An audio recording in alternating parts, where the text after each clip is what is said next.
ਸਤਨਾਮ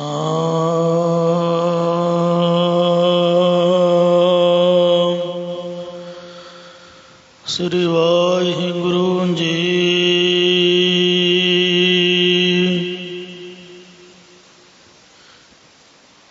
ਸਤਨਾਮ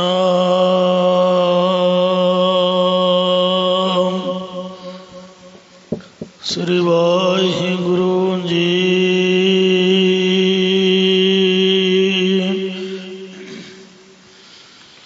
ਇੱਕ ਓੰਕਾਰ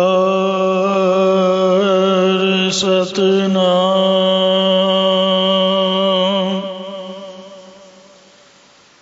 ਕਰਤਾ ਪੁਰਖ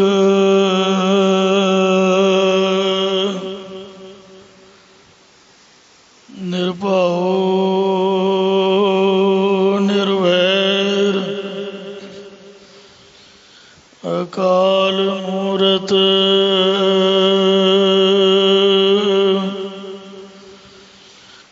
ਅਜੂਨੀ ਸੈਭੰ ਗੁਰ ਪ੍ਰਸਾਦ ਜਪ ਆਦਿ ਸਚ ਜੁਗਾਦਿ ਸਚ ਹੈ ਵੀ ਸਚ ਨਾਨਕ ਹੋਸੀ ਵੀ ਸਚ ਸੱਜਣ ਸੱਚਾ ਪਾਤਸ਼ਾਹ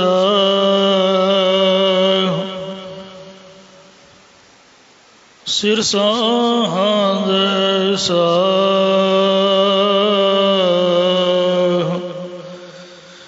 ਜਿਸ ਪਾਸ ਬੈਠਿਆ ਸੋਹੀਏ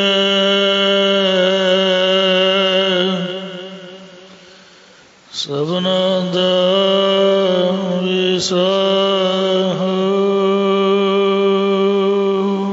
ਸਤਨਾਮ ਸ਼੍ਰੀ ਵਾਹਿਗੁਰੂ ਸਾਹਿਬ ਜੀ। ਭੈਰਵ ਮਹੱਲਾ ਪੰਜਵਾ। ਘਰ ਪਹਿਲਾ। ਇੱਕ ਓੰਕਾਰ ਸਤਿਗੁਰ ਪ੍ਰਸਾਦ। ਸਗਲੀ ਥੀਤ ਪਾਸ ਡਾਰ ਰਾਖੀ।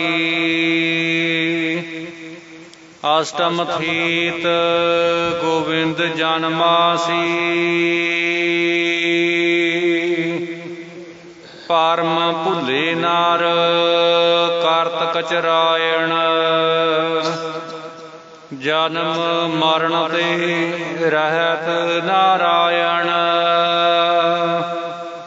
ਸਗਲੀ ਥੀਤ ਪਾਸ ਡਾਰ ਰਾਖੀ। ਵਾਹਿਗੁਰੂ ਜੀ ਕਾ ਖਾਲਸਾ ਵਾਹਿਗੁਰੂ ਜੀ ਕੀ ਫਤਿਹ।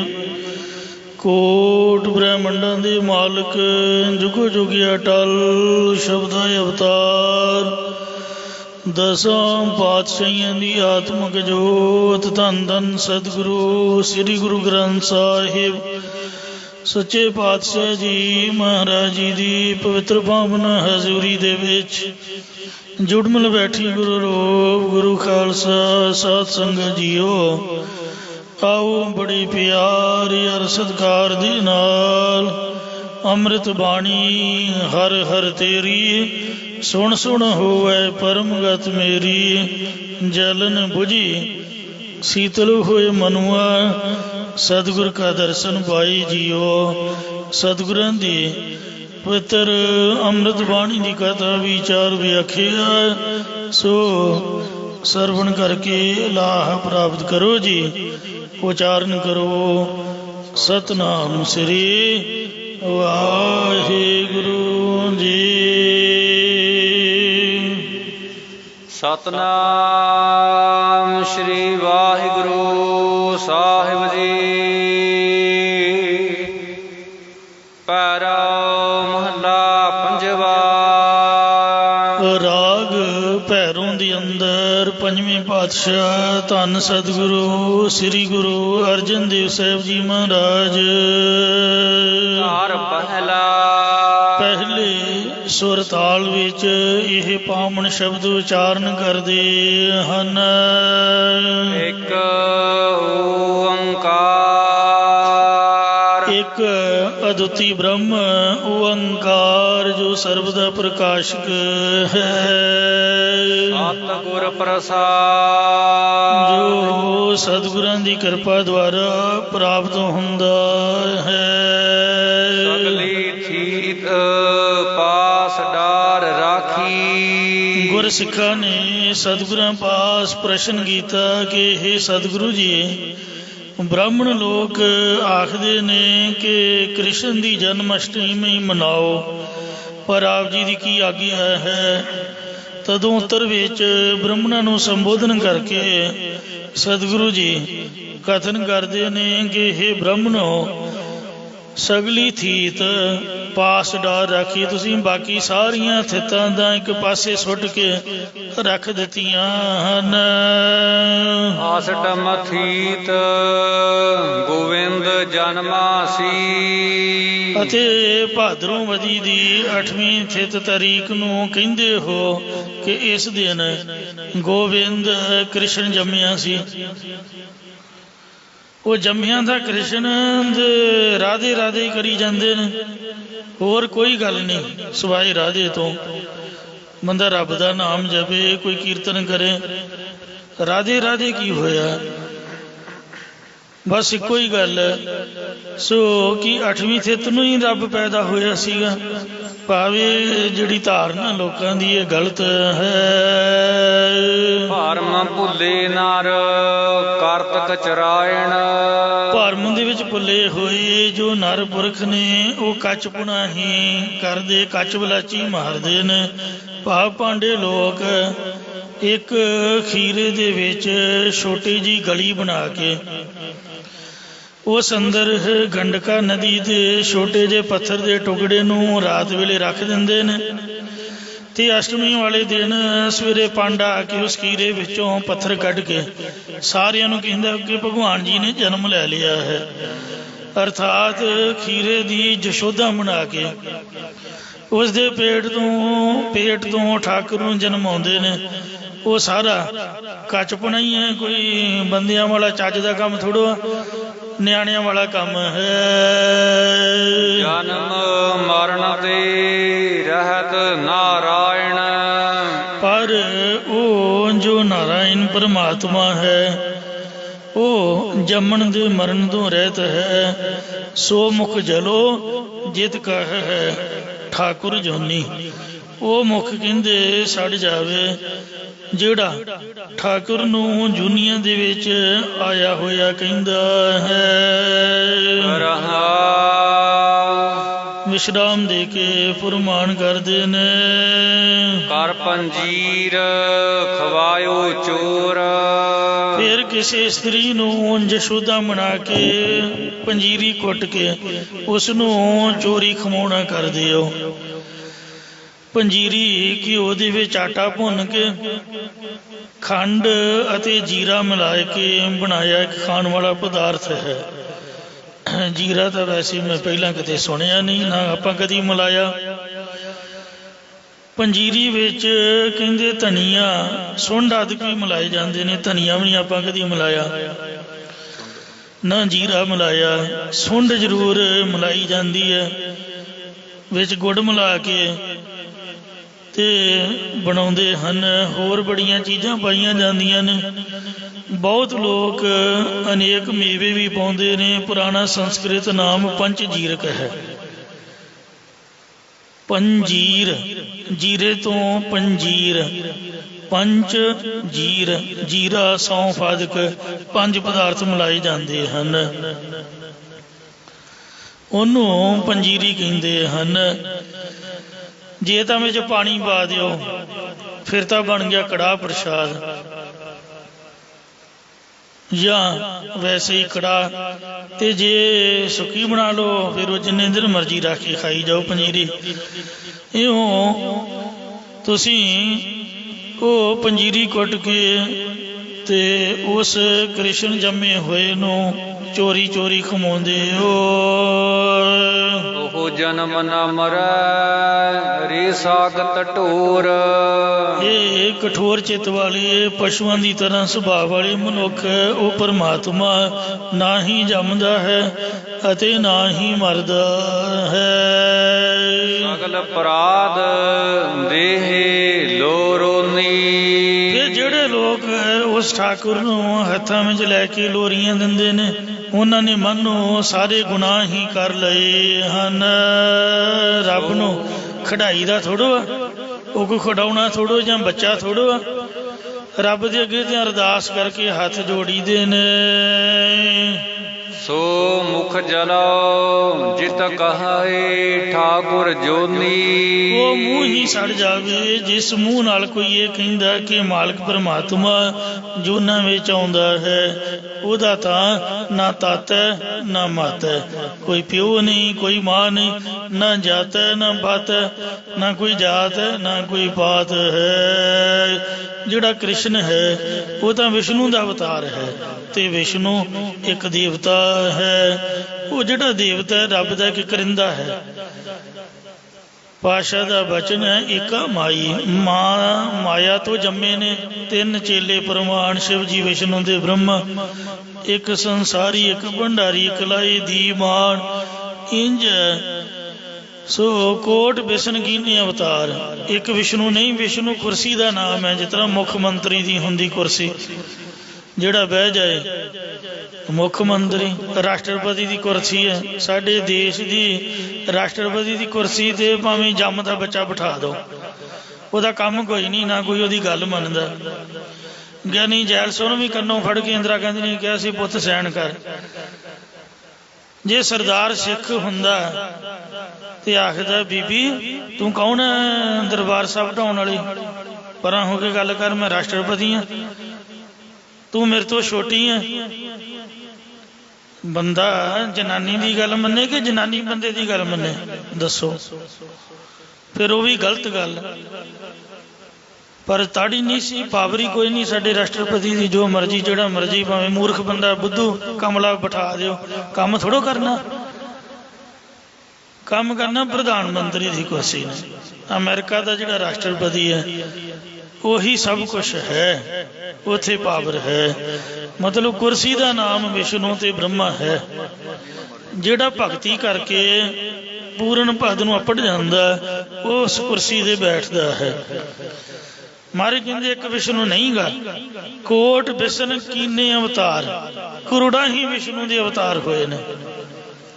ਕੋਟ ਬ੍ਰਹਮੰਡ ਜਾ ਕੇ ਧਰਮਸਾਲ, ਕੋਟ ਮਹੇਸ਼ ਉਪਾਏ ਸਮਾਏ। ਇੱਕ ਸ਼ਿਵ ਜੀ ਨੇ, ਕਰੋੜਾਂ ਹੀ ਸ਼ਿਵ ਜੀ ਨੇ।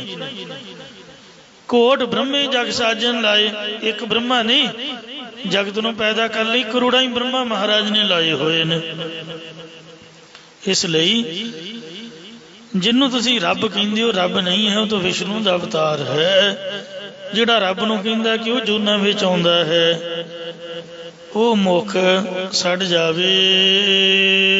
ਜਨਮ ਨਾ ਮਰੈ ਨਾ ਆਵੈ ਨਾ ਜਾਈ। ਉਹ ਪਰਮਾਤਮਾ ਨਾ ਹੀ ਜੰਮਦਾ ਤੇ ਨਾ ਹੀ ਮਰਦਾ ਤੇ ਨਾ ਹੀ ਆਉਂਦਾ ਤੇ ਨਾ ਹੀ ਜਾਂਦਾ ਹੈ। ਨਾਨਕ ਕਾ ਪ੍ਰਭ ਰਹਿਓ ਸਮਾਈ। ਸਤਿਗੁਰੂ ਸਾਹਿਬ ਜੀ ਕਥਨ ਕਰਦੇ ਨੇ ਕਿ ਸਾਡੇ ਜਨਾਂ ਦਾ ਪਰਮਾਤਮਾ ਸਭ ਥਾਈਂ ਹੀ ਸਮਾਰਿਆ ਵਿਆਪਕ ਹੋ ਰਿਹਾ ਹੈ। ਉਹ ਇਕੱਲਾ ਮੰਦਿਰ ਦੇ ਵਿੱਚ ਹੀ ਨਹੀਂ ਗਾ, ਉਹ ਸਾਰੀਆਂ ਜਗ੍ਹਾ ਤੇ ਵਿਆਪਕ ਹੈ। ਮਹਲਾ ਪੰਜਵਾ। ਪੰਜਵੇਂ ਪਾਤਸ਼ਾਹ ਸਤਿਗੁਰੂ ਅਰਜਨ ਦੇਵ ਮਹਾਰਾਜ ਜੀ ਨੇ ਇਹ ਪਾਵਨ ਸ਼ਬਦ ਉਸ ਵਕਤ ਉਚਾਰਿਆ ਜਿਸ ਵੇਲੇ ਸੁਲਹੀ ਖਾਨ ਆਵੀ ਵਿੱਚ ਪੈ ਕੇ ਸੜ ਗਿਆ ਤੇ ਇਸ ਦੇ ਮਰਨ ਦੀ ਖਬਰ ਸ੍ਰੀ ਅੰਮ੍ਰਿਤਸਰ ਸਾਹਿਬ ਵਿਖੇ ਪਹੁੰਚੀ। ਤਾਂ ਬੇਅੰਤ ਸ਼ਬਦ ਜਿੱਥੇ ਹੋਰ ਉਚਾਰੇ ਉੱਥੇ ਉਹਨਾਂ ਵਿੱਚ ਇੱਕ ਵੀ ਸ਼ਬਦ ਹੈ। ਉਠਤ ਸੁਖੀਆ ਬੈਠਤ ਸੁਖੀਆ। ਸਾਡਾ ਨਾਨਾ ਜੀ ਸੌਣ ਲੱਗਿਆਂ ਸ਼ਬਦ ਪੜ੍ਹਦਾ ਹੁੰਦਾ ਸੀਗਾ, ਇਸ ਲਈ ਉਹਦੇ ਤੋਂ ਸੁਣ ਕੇ ਮੈਂ ਛੋਟੀ ਉਮਰ ਤੋਂ ਹੀ ਯਾਦ ਕੀਤਾ ਹੈ। हे भाई तुसीं उठदे भी सुखी हो ते बैठदे होए भी सुखी हो। इस प्रकार उठत सुखिया बैठत सुखिया। उठदे होए परमात्मा का नाम जपो तो सदा सुखी रहोगे ते बैठन समय भी परमात्मा का नाम जपो तामी सदा ही सुखी रहोगे। इस प्रकार उठत सुखिया बैठत सुखिया। उठन भाव संसार तो प्राम बिरती करके सुखी होवोगे ते बैठन भाव निर्विकल्प समाधि विच अस्थित हो करके भी सदा सुखी रहोगे। भाव नहीं लागे जा ऐसे बुझिया। जद तुसी इस प्रकार गुरु उपदेश नूं समझ लिया तदों तुहानू जमन मरण आदि दा कोई भी डर नहीं लगेगा। राखा एक हमारा स्वामी। ये भाई एक स्वामी परमात्मा ही साडा रखवाला है। रखवाला गोबिंद राय भगतन की रास। हमारा तमाम दुनिया का जो स्वामी मालिक है एक वही रखिया करन वाला है। सकल कटा का अंतर जामी। जो सारे शरीरां दा अंदर दी जानन वाला प्रेरक परमात्मा है। रहा विश्राम देकर फरमान करदे ने सोए अचिंता जाग अचिंता। गुरमुख जन चिंता तो रहत हो के सौंदे बराजदे हन। लोकां नूं गोलियां खा के भी नींद नहीं आउंदी, सानूं दा बुलेटे मार मार बैठिया नहीं छुट्टी जाती है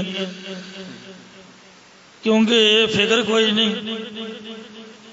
उठदियां सारी अमृत वेले 4 बजे गर्म गर्म प्रसादा गुरु महाराज सच्चे पातशाह तो मात पिता हम बारक तेरे जिउंदा रो महाराज। ਆਪਾਂ नहीं कुछ महाराज नूं दिंदे, महाराज सानू बच्चियां वांग मूँह च पाउंदा तिन्ने टैम गर्म ताजा। मैं पुछदा भी केड़ी सगी मां है जिहड़ी तिन्ने टैम ताजी चाह ते ताजा प्रसादा दिंदी होवे ऐन समय से। मेरे ख्याल तो कोई इस तरह की है नहीं। खाण पीण की चिंता हुंदी बंदे नूं, रहण दी हुंदी है, रहना भी फ्री ते खाना भी फ्री। रब दा नाम जपी जाओ बस इको कम है। चिंत अचिंता सगली गई प्रभ नानक नानक नानक मई। उन्ना चिर जिन्ना चिर गुरुद्वारे की बाउंड्री दे विच हो, जदों बाहर निकल गए फिर माया घेर लैंदी है, घर दा चेता आ जांदा, फिर जिम्मेवारियां चिंतावां सताउंदियां ने। तो इसलिए ਜਿਹੜੇ गुरमुख जन ने गुरुद्वारे के बंदे बन जाते वो चिंता तो रहत होके सौंदे बराजदे ते चिंता तो रहत ही जागदे हन। सब चिंतावां तो रहत होके निर्विकल्प समाधि विच बिराजे रहिंदे ने ते चिंता तो रहत ज्ञान अवस्था दे विच जागदे हन। नानक चिंता मत करो चिंता तिस ही है।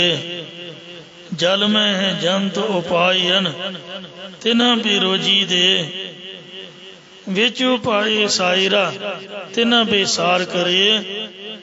नानक चिंता मत करो चिंता तिस ही है। इस प्रकार अचिंता जाग अचिंता। सारियां चितमनियां तो रहत होना है। ये संसार दे मोह वल्लों सुते हुए ने ते जो सर्व चिंतावां तो रहत होना है ये ज्ञान अवस्था वे जागना है। जहाँ कहाँ प्रभ तू वरतंता। गुरमुखे जानदे ने कि हे परमात्मा जिथे किथे तू ही वरत रिया है। घर सुख वसिया बाहर सुख पाया। घर साडे ਸਾਡਾ ਕਿੱਥੇ ਹੈ? ਸ੍ਰੀ ਅੰਮ੍ਰਿਤਸਰ ਸਾਹਿਬ, ਗੁਰਦੁਆਰਾ ਗੁਰੂ ਕੇ ਮਹਿਲ। ਉੱਥੇ ਵੀ ਸੁੱਖ ਦੇ ਸਹਿਤ ਵਸੇ ਹਾਂ ਤੇ ਬਾਹਰ 3 ਸਾਲ ਰਹੇ। ਗੁਰਦੁਆਰਾ ਸ੍ਰੀ ਵਡਾਲੀ ਸਾਹਿਬ, ਛਿਆਟਾ ਸਾਹਿਬ ਦੇ ਨਾਲ ਹੀ ਵਡਾਲੀ ਪਿੰਡ, ਉੱਥੇ ਜਾ ਕੇ ਵੀ ਸੁੱਖ ਪਾਉਣਾ ਕੀਤਾ ਹੈ। ਇਸੇ ਪ੍ਰਕਾਰ ਘਰ ਸੁਖ ਵਸਿਆ, ਬਾਹਰ ਸੁਖ ਪਾਇਆ। ਸਾਡੇ ਹਿਰਦੇ ਰੂਪ ਘਰ ਅੰਦਰ ਵੀ ਸੁੱਖ ਸਰੂਪ ਵਸ ਗਿਆ ਹੈ ਅਤੇ ਬਾਹਰ ਸੰਸਾਰ ਵਿੱਚ ਵੀ ਅਸੀਂ ਸੁੱਖ ਪਾਇਆ ਹੈ। ਇਸੇ ਪ੍ਰਕਾਰ ਘਰ ਸੁਖ ਵਸਿਆ, ਬਾਹਰ ਸੁਖ ਪਾਇਆ। ਅਸੀਂ ਹਿਰਦੇ ਰੂਪ ਘਰ ਦੇ ਅੰਦਰ ਇਕਾਗਰ ਬਿਰਤੀ ਕਰਕੇ ਸੁੱਖ ਵਿੱਚ ਵਸੇ ਹਾਂ ਅਤੇ ਬਾਹਰ ਸੰਸਾਰਾਕਾਰ ਬਿਰਤੀ ਦਾ ਤਿਆਗ ਕਰਕੇ ਆਤਮਿਕ ਸੁੱਖ ਪਾਉਣਾ ਕੀਤਾ ਹੈ। ਨਾਨਕ ਗੁਰ ਮੰਤਰ ਦ੍ਰਿੜਾਇਆ। ਮਹਾਰਾਜ ਸੱਚੇ ਪਾਤਸ਼ਾਹ ਜੀ ਕਥਨ ਕਰਦੇ ਨੇ ਕਿ ਇਸ ਪ੍ਰਕਾਰ ਗੁਰਾਂ ਨੇ ਆਪਣਾ ਉਪਦੇਸ਼ ਦ੍ਰਿੜ ਕਰਵਾਉਣਾ ਕੀਤਾ ਹੈ। ਭੈਰੋ ਮਹਲਾ ਪੰਜਵਾ। ਭੈਰੂ ਰਾਗ ਦੇ ਵਿੱਚ ਪੰਜਵੇਂ ਪਾਤਸ਼ਾਹ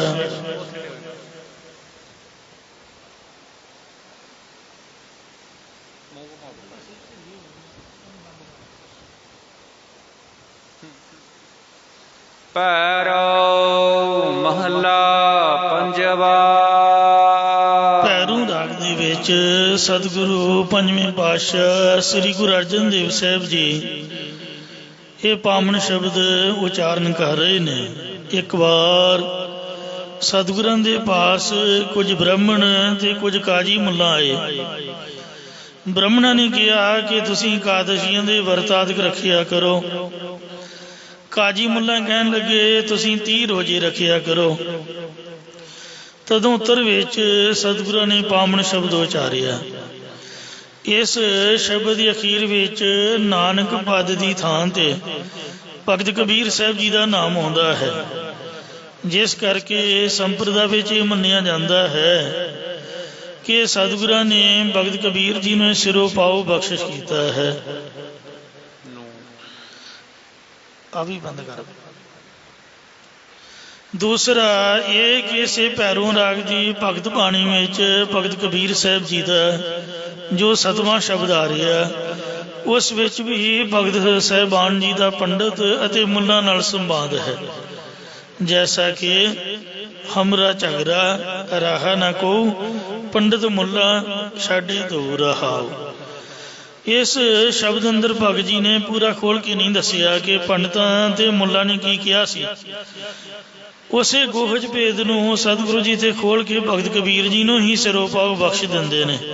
ਉਹਨਾਂ ਦੇ ਸਿਧਾਂਤ ਵਿੱਚ ਹੀ ਸ਼ਬਦ ਉਚਾਰੇ ਨੇ ਜੋ ਉਹਨਾਂ ਨਾਲ ਚਰਚਾ ਹੋਈ, ਉਸੇ ਨੂੰ ਹੀ ਖੋਲ ਕੇ ਜਿਵੇਂ ਆਪਾਂ ਕਥਾ ਕਰ ਰਹੇ ਹਾਂ, ਆਪਾਂ ਦਾ ਕਥਾ ਆਪਦੀ ਬੋਲੀ ਵਿੱਚ ਕਰ ਰਹੇ ਹਾਂ। ਗੁਰੂ ਜੀ ਨੇ ਗੁਰਬਾਣੀ ਦੀ ਕਥਾ ਗੁਰਬਾਣੀ ਵਿੱਚ ਹੀ ਕੀਤੀ ਹੈ। ਇੱਕ ਸ਼ਬਦ ਨੂੰ ਸ਼ਬਦ ਦੁਆਰਾ ਹੀ ਖੋਲਿਆ ਹੈ। ਇਹ ਸਮਝ ਲਓ ਕਥਾ ਹੀ ਹੈ ਕਬੀਰ ਜੀ ਦੇ ਸ਼ਬਦ ਦੀ। ਹਮਰਾ ਝਗੜਾ ਰਾਹ ਨਾ ਕੋ, ਪੰਡਤ ਮੁੱਲਾ ਛਾਡੇ ਤੋਂ, ਉਹਦੀ ਕਥਾ ਕਰ ਰਹੇ ਨੇ ਸਤਿਗੁਰੂ ਅਰਜਨ ਦੇਵ ਜੀ ਮਹਾਰਾਜ। ਤੀਜਾ ਕਾਰਨ ਇਹ ਹੈ ਕਿ ਸਤਿਗੁਰੂ ਸਾਹਿਬ ਜੀ ਆਪਣੀ ਤੇ ਭਗਤ ਸਾਹਿਬਾਨਾਂ ਦੀ ਬਾਣੀ ਦੀ ਅਭੇਦਤਾ ਦਿਖਾਉਂਦੇ ਨੇ ਕਿ ਕੋਈ ਇਹ ਨਾ ਸਮਝੇ ਕਿ ਜਿਹੜੀ ਭਗਤ ਬਾਣੀ ਹੈ ਉਹ ਵੱਖਰੀ ਹੈ ਤੇ ਗੁਰੂ ਸਾਹਿਬ ਦੀ ਬਾਣੀ ਵੱਖਰੀ ਹੈ। ਇੱਕੋ ਰੂਪ ਹੀ ਹਨ, ਹਰ ਜਨ ਦੁਈ ਏਕ ਹੈ। ਬਿਬ ਵਿਚਾਰ ਕਛ ਨਾਹੇ, ਜਲ ਤੇ ਉਪਜ ਤਰੰਗ ਜਿਉ, ਜਲ ਹੀ ਵਿਖੇ ਸਮਾਹੇ।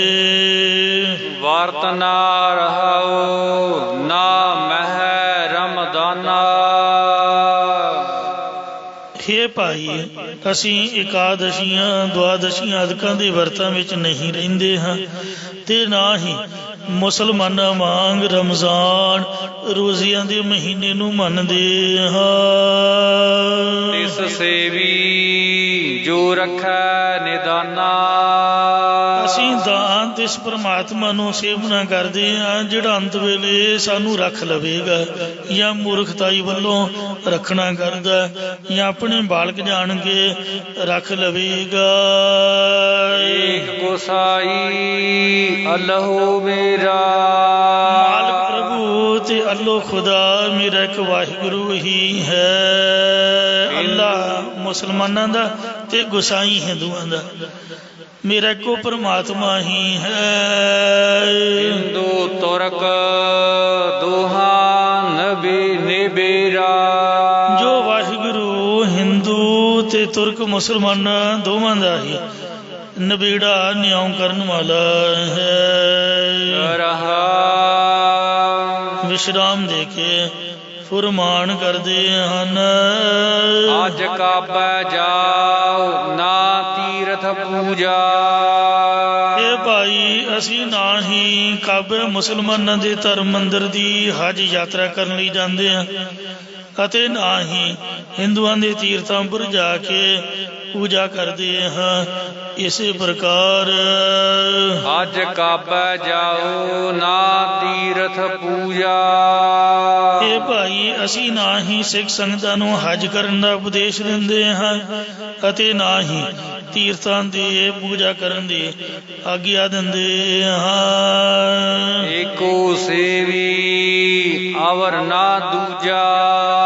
ਅਸੀਂ ਇੱਕੋ ਅਦੁੱਤੀ ਵਾਹਿਗੁਰੂ ਨੂੰ ਹੀ ਸੇਵਨਾ ਕਰਦੇ ਹਾਂ, ਉਸ ਤੋਂ ਬਿਨਾਂ ਉਸ ਵਰਗਾ ਕੋਈ ਹੋਰ ਦੂਜਾ ਨਹੀਂ ਜਾਣਦੇ ਹਾਂ। ਪੂਜਾ ਕਰੋ ਨਾ ਨਿਵਾਜ ਗੁਜ਼ਾਰਾ। ਨਾ ਹੀ ਅਸੀਂ ਹਿੰਦੂਆਂ ਵਾਂਗ ਪੱਥਰਾਂ ਆਦਿਕ ਦੀ ਪੂਜਾ ਕਰਦੇ ਹਾਂ, ਅਤੇ ਨਾ ਹੀ ਮੁਸਲਮਾਨਾਂ ਵਾਂਗ ਨਿਵਾਜ ਗੁਜ਼ਾਰਦੇ ਪੜ੍ਹਦੇ ਹਾਂ। ਏਕ ਨਿਰੰਕਾਰ ਲੇ ਹਿਰਦੈ ਨਮਸਕਾਰਾ। ਇੱਕ ਆਕਾਰਾਂ ਤੋਂ ਰਹਿਤ ਪਰਮਾਤਮਾ ਨੂੰ ਆਪਣੇ ਹਿਰਦੇ ਵਿੱਚ ਲੈ ਕਰਕੇ ਭਾਵ ਧਾਰਨ ਕਰਕੇ ਨਮਸਕਾਰੋ ਬੰਦਨਾ ਕਰਦੇ ਹਾਂ। ਆਹਮ ਹਿੰਦੂ ਨਾ ਮੁਸਲਮਾਨ। ਨਾ ਹੀ ਅਸੀਂ ਹਿੰਦੂ ਹਾਂ ਤੇ ਨਾ ਹੀ ਅਸੀਂ ਮੁਸਲਮਾਨ ਹਾਂ। ਅੱਲ੍ਹ ਰਾਮ ਕੇ ਪਿੰਡ ਪ੍ਰਾਨ। ਮੁਸਲਮਾਨਾਂ ਅਨੁਸਾਰ ਅੱਲਾ ਤੇ ਹਿੰਦੂਆਂ ਅਨੁਸਾਰ ਰਾਮ ਪਰਮਾਤਮਾ ਦੇ ਹੀ ਸਾਨੂੰ ਪਿੰਡ ਸਰੀਰ ਤੇ ਪ੍ਰਾਣ ਸਵਾਸ ਦਿੱਤੇ ਹੋਏ ਨੇ, ਭਾਵ ਅਸੀਂ ਉਸ ਪਰਮਾਤਮਾ ਦੀ ਹੀ ਅੰਸ਼ ਹਾਂ। ਓ ਕਬੀਰ ਇਹੋ ਕੀਆ ਵਖਾਨਾ। ਸਤਿਗੁਰੂ ਸਾਹਿਬ ਜੀ ਭਗਤ ਕਬੀਰ ਸਾਹਿਬ ਜੀ ਨੂੰ ਸਿਰੋਂ ਪਾਉ ਬਖਸ਼ਿਸ਼ ਕਰਦੇ ਹੋਏ ਕਥਨ ਕਰਦੇ ਨੇ। ਵੈਸੇ ਮੈਂ ਤਾਂ ਕੋਈ ਭਗਤ ਬਾਣੀ ਨਹੀਂ ਸਮਝਦਾ, ਮਾਫ ਕਰਨਾ। ਕਬੀਰ ਨੂੰ ਕਿੱਥੇ ਪੰਜਾਬੀ ਆਉਂਦੀ ਸੀਗੀ, ਉਹਦੇ ਤੇ ਹਿੰਦੀ 'ਚ ਬੜੇ ਸ਼ਲੋਕ ਨੇ। ਜਿਹੜਾ ਨਾਮਦੇਵ ਹੈ ਉਹ ਤਾਂ ਜਨਮੀ ਮਰਾਠੀ ਬੋਲੀ ਵਿੱਚ ਮਹਾਰਾਸ਼ਟਰ 'ਚ, ਉਹਨੂੰ ਕਿੱਥੇ ਪੰਜਾਬੀ ਆਉਂਦੀ ਸੀ। ਗਰਭ ਗਹਿਲੜੋ ਮੂੜੜੋ ਹੀਓ ਰੇ ਹੀਓ ਮਹਾਰਾਜਰੀ ਮਾਇਓ ਡੀਹਰ ਨਿਆਈ ਮੋਹੇ ਪਾਕਿਓ ਰੇ ਘਣੋ ਘਣੋ ਘਣੋ ਸਦ ਲੋੜ ਬਿਨ ਲੈਣੇ ਕਾਠੇ ਪਾਇਓ ਰੇ। ਤੋ ਭਗਤ ਜੈਦੇਵ ਜੀ, ਉਹਨਾਂ ਦਾ ਪਤਾ ਹੈ, ਪਤਾ ਨਹੀਂ ਕਿਹੜੀ ਬੋਲੀ ਵਿੱਚ ਹੈ। ਪੰਜਾਬੀ ਅੱਖਰ ਤਾਂ ਬਣਾਈ ਸ੍ਰੀ ਗੁਰੂ ਨਾਨਕ ਦੇਵ ਜੀ ਨੇ। ਪਰਮਾਦ ਪੁਰਖ ਮਨੋਪਮੰਗ ਸਦ ਆਦ ਭਾਵ ਰਤਨ ਲਿਖਿਆ ਭਾਵੇਂ ਪੰਜਾਬੀ 'ਚ ਹੈ, ਪਰ ਬੋਲੀ ਤਾਂ ਹੋ ਰਹੀ ਹੈ। ਕਬੀਰ ਜੀ ਦੀ ਓਨੀ ਬਾਣੀ ਸ਼ਲੋਕ ਗੁਰੂ ਗ੍ਰੰਥ ਸਾਹਿਬ 'ਚ ਨਹੀਂ ਜਿੰਨੀ ਬਾਹਰ ਹੈ। ਰਵਿਦਾਸ ਨੇ ਕਾਸ਼ੀ ਚੋਂ ਕਿੱਥੋਂ ਪੰਜਾਬੀ ਪੜ੍ਹ ਲਈ, ਉੱਥੇ ਤਾਂ ਸੰਸਕ੍ਰਿਤ ਸੀਗੀ ਸਾਰੇ। ਆ ਜਿਹੜੇ ਭੱਟ ਸੀਗੇ ਇਹਨਾਂ ਬਾਰੇ ਤਾਂ ਪ੍ਰਤਾਖੀ ਲਿਖਿਆ ਹੋਇਆ, ਇਹਨਾਂ ਨੂੰ ਤਾਂ ਪੰਜਾਬੀ ਆਉਂਦੀ ਉੱਕਾ ਹੀ ਨਹੀਂ ਉਡਾੜਾ ਆਉਂਦਾ ਸੀਗਾ। ਇਹ ਤਾਂ ਸਾਰੇ ਹਿੰਦੂ ਬ੍ਰਾਹਮਣ ਸੀਗੇ, ਪਤਾ ਨਹੀਂ ਬੈਕਵਰਡ ਪਿੰਡਾਂ ਦੇ ਵਿੱਚ ਜੰਮੇ ਸੀ, ਕਾਸ਼ੀ 'ਚ ਪੜ੍ਹਨ ਇਕੱਠੇ ਹੋਏ। ਇਹਨਾਂ ਨੂੰ ਜਿਹੜੇ ਸਵਈਏ ਵਿਚਾਰੇ ਨੇ ਗੁਰੂ ਅਰਜਨ ਦੇਵ ਜੀ ਨੇ ਸਿਖਾਈ ਹੈ ਪੰਜਾਬੀ। ਸੋ ਮੈਂ ਤਾਂ ਇਹ ਮੰਨਦਾ ਵੀ ਸਾਰੀ ਬਾਣੀ ਸ੍ਰੀ ਗੁਰੂ ਅਰਜਨ ਦੇਵ ਜੀ ਮਹਾਰਾਜ ਦੀ ਹੋਈ ਹੈ। ਸ਼ਾਇਦ ਤੁਸੀਂ ਮੇਰੇ ਨਾਲ ਸਹਿਮਤ ਹੋਵੋ। ਉਹ ਨਾਮ ਮਹਾਰਾਜ ਨੇ ਲਿਖ ਦਿੱਤੇ ਨੇ, ਸਾਰਿਆਂ ਦੇ ਸਰੂਪੇ ਦਿੱਤੇ, ਸਭਨਾਂ ਨੂੰ ਸਤਿਕਾਰ ਦਿੱਤਾ ਹੈ, ਉਹਨਾਂ ਦੇ ਮੁਖ ਵਿੱਚ ਪਾ ਕੇ ਬਾਣੀ ਉਚਾਰੀ ਹੈ। ਜਾਂ ਭਗਤ ਗੁਰੂ ਸਾਹਿਬ 'ਚ ਭੇਦ ਸੀਗੇ, ਉਹਨਾਂ ਨੂੰ ਪਹਿਲਾਂ ਆਪਦੀ ਬਾਣੀ ਸੁਣਾਈ ਹੈ ਕਿ ਹੇ ਸੰਤੋ, ਹੇ ਭਗਤੋ, ਇਸ ਤਰ੍ਹਾਂ ਦੀ ਉਚਾਰੋ। ਤੇ ਭਗਤ ਕੋਈ ਮਰਾਠੀ, ਕੋਈ ਪੰਜਾਬੀ, ਕੋਈ ਸੰਸਕ੍ਰਿਤੀ ਦੁਨੀਆ ਦੀ ਬੋਲੀ ਨਹੀਂ, ਆਕਾਸ਼ ਬਾਣੀ ਜੋ ਧੁਰ ਤੋਂ ਬਾਣੀ ਆਈ ਹੈ ਗੁਰੂਆਂ ਦੀ, ਉਸੇ ਮੁਤਾਬਕ ਹੀ ਉਚਾਰੇ ਰਹੇ ਨੇ। ਇਸ ਲਈ ਇਹ ਕਬੀਰ ਸਾਹਿਬ ਜੀ ਦਾ ਨਾਂ ਲਿਖ ਰਹੇ ਨੇ, ਬਾਣੀ ਗੁਰੂ ਅਰਜਨ ਸਾਹਿਬ ਦੀ ਹੋਈ ਹੈ।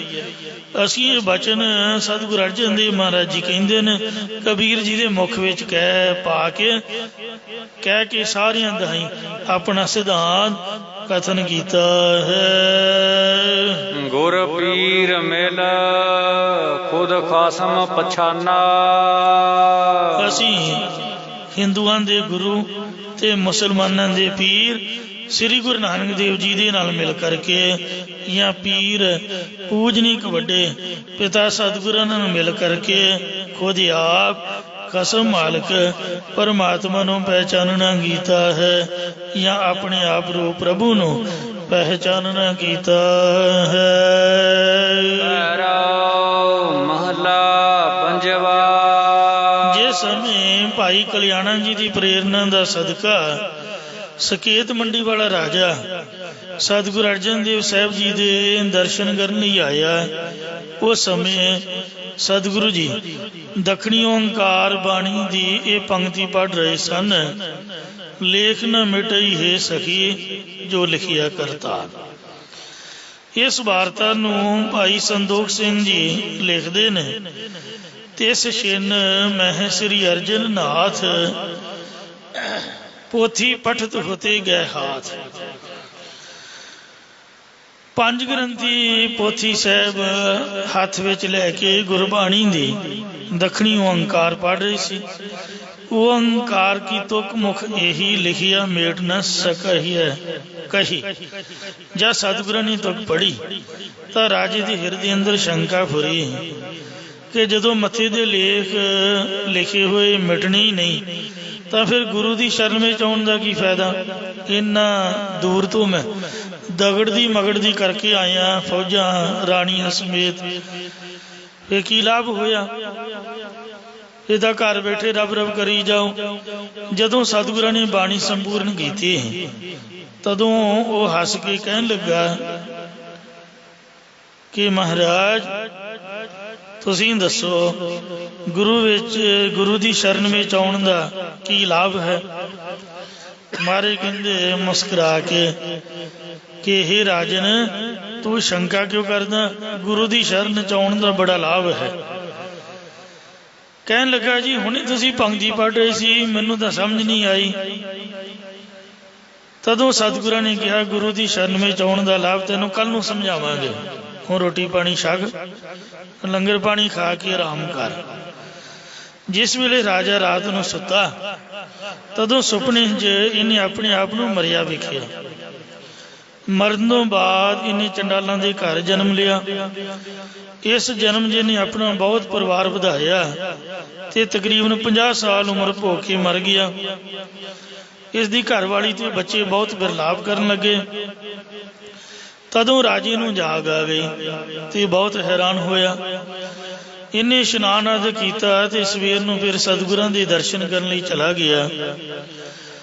ਰਾਜੇ ਦਾ ਚਿਹਰਾ ਬਹੁਤ ਉਦਾਸ ਹੋਇਆ ਪਿਆ ਸੀ।